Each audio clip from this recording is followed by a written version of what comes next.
चातक चातकी की महिमा अद्भुत है, अद्भुत है, अद्भुत है। इतना दिव्य कोई जीव आपको धरती पर मिले ही ना। इतना व्रती, इतना नैष्ठिक उपासना किसी जीव में संभव नहीं है। चातक और चातकी स्वाति को ही अपना पति मानता है, उन्हीं से अपना जीवन मानता है। चातक चातकी को स्वाति जल बिंदु से ही जीवन है।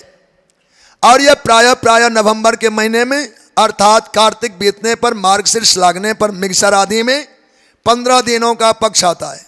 यद्यपि शरद ऋतु में अधिक बरसात की संभावना नहीं रहती, फिर भी सर्दी के दिनों में बरसात की संभावना कम, पर जब कभी उस 15 दिनों की अवधि में बरसात हो तो उसी एक बूंद को पी करके चातक तृप्त हो जाता है, चातकी तृप्त हो जाती है। उनका जीवन और उनका वंशवर्धन भी इन्हीं स्वाति जल बिंदु में है।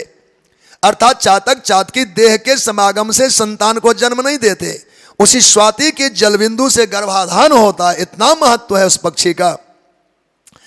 और सज्जनों, अगर पूरे वर्ष में स्वाति ने 15 दिन के लिए जो समय आया, सीजन आया, बरसात नहीं हुई, तो चातक चातकी प्यासे रह लेता है, अगले वर्ष की प्रतीक्षा करता रहता है।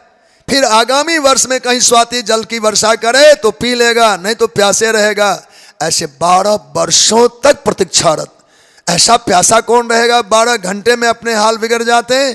पर वह पक्षी कैसा है कि जल ना मिलने पर अन्यथा किसी जल का आदर नहीं करता। गंगा जी की महिमा है, गंगा जल का एक बूंद ही तारने में समर्थ है। पर चातक चातकी नाम का पक्षी गंगा जल का भी आदर नहीं करता, मुझे स्वाति का ही जल चाहिए। तुलसी बाबा के दोहावली नाम के रामायण में एक दोहा है तो अनेकों दोहा, एक पर विचार कर लेते हैं। बध्यो बधिक पड़ो पुण्य जल, तुरंत उठाई चोंच, बलिहारी व चातकी मरते लगो न खोच। सज्जनों, किसी बहेलिये ने तीर चलाया, गंगा के किनारे के पेड़ पर, दरखत पर, कोई घोंसला में चातक चातकी पक्षी जो विद्ध हो गया, वान से घायल हो गया, लटपटाता हुआ गंगा जी में गिरा। गंगा जल में गिरने से तो कल्याण होना ही था, उसे मुक्ति मिल जाती। पर चातक को मुक्ति कहाँ चाहिए? उसने अपने चोंच ऊंचा कर लिए। चोंच ऊंचा क्यों कर लिया? कहा अगर गंगाजल का एक बूंद भी मेरे मुंह में चला गया, मेरा पातिव्रत खंडित हो जाएगा। भारत का पक्षी पातिव्रत धारण करता है, और यहाँ की परंपरा, यहाँ की सरकारी नीति, यहाँ की न्यायपालिका हमारे जीवन धारा को उदंड बना दिया।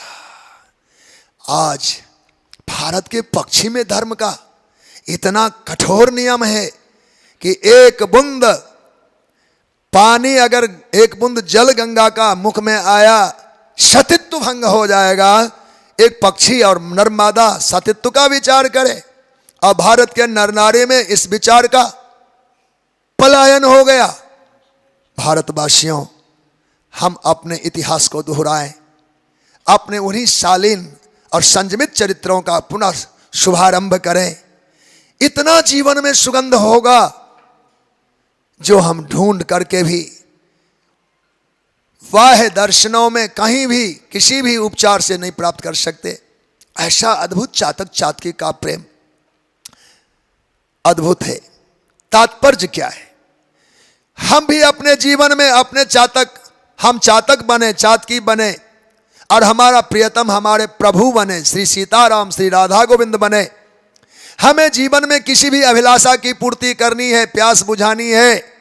संसार में कोई श्रीमान क्यों न हो, राजा और सम्राट पद में चक्रवर्ती क्यों न हो, न कभी हाथ बढ़ाना है, न कभी आंख मिलाना है। हम जब कभी अपनी अपेक्षा रखेंगे, भले अर्थार्थी हों, पर अपने ठाकुर की ओर देखेंगे। वो परमात्मा हमारी एक एक अभिलाषाओं को पूर्ण करे। इसके लिए किसी के द्वार पर जाना मेरे लिए योग्य नहीं होगा। अगर भगवान का भक्त कहलाकर भी कहीं हाथ फैला दिया तो सतित्व भंग हो गया, भक्ति खंडित हो गई। इतना विचार इस चातक भक्ति में है। एक बार तपतपाती धूप में एक चातक उड़ता जा रहा था। उड़ते हुए चातक को उस उष्णता ने, गर्मी ने झुलसा दिया। देखा कोई हरा भरा पेड़ दिखेगा, मैं थोड़ी संभाल कर लूंगा, छाया ले लूंगा, और चातक हरे भरे वृक्ष की ओर अपनी उड़ान को मोड़ लिया। उस पेड़ पर अनेकों पक्षी विराजमान थे, सैकड़ों की संख्या में, सब अपने घोंसले बनाए। जहां चातक पहुंचा सब हलचल करने लगे, कलरव करने लगे। अकेला पक्षी चातक ने कहा, भाइयों, हे पक्षियों, क्या मेरे एक के आने से आपके सुख में कोई बाधा पड़ जाएगी? सैकड़ों पक्षी एक डाली पर में बैठे हो, एक मेरे आने से आपके किसी सुख में कोई कमी नहीं आनी चाहिए। मुझे भी स्वीकार करो, मैं भी छाया ले लूं और मैं इस ताप से मुक्त हो सकूं। आहा, इस बात को सुनेंगे हृदय द्रवीभूत हो जाएगा। सैकड़ों पक्षियों ने कहा, अरे चातक, तुम्हें क्या लगता मैं तुम्हारा विरोध करता हूं? कभी नहीं। हम सैकड़ों हैं, तुम भी आओ, पर हमें यह पता है कि तुम ऐसे सिद्धांतवादी हो, बिना स्वाति के जलविंद का सिंचित वृक्ष की भी तू छाया नहीं लेना चाहता, तू धूप में तपना स्वीकार करता है। जिस वृक्ष की सेवा स्वाति जलविंद से नहीं है तो उसकी छाया भी तुम्हारे योग्य नहीं होगा। ये तो किसी किसानों के द्वारा पटाए हुए सिंचे गए वृक्ष हैं। चातक ने सोचा, यदि स्वाति से सिंचित वृक्ष नहीं है तो इसकी छाया भी मुझे नहीं लेना। अब समझा जा सकता है साधकों को, सिद्धों को, ऋषियों को, मुनियों को, महात्माओं को संसार में धनियों की कमी नहीं हो सकती, पर जिनको स्वाति से धन नहीं मिला, अर्थात परमात्मा का प्रसाद नहीं है, उसके धन का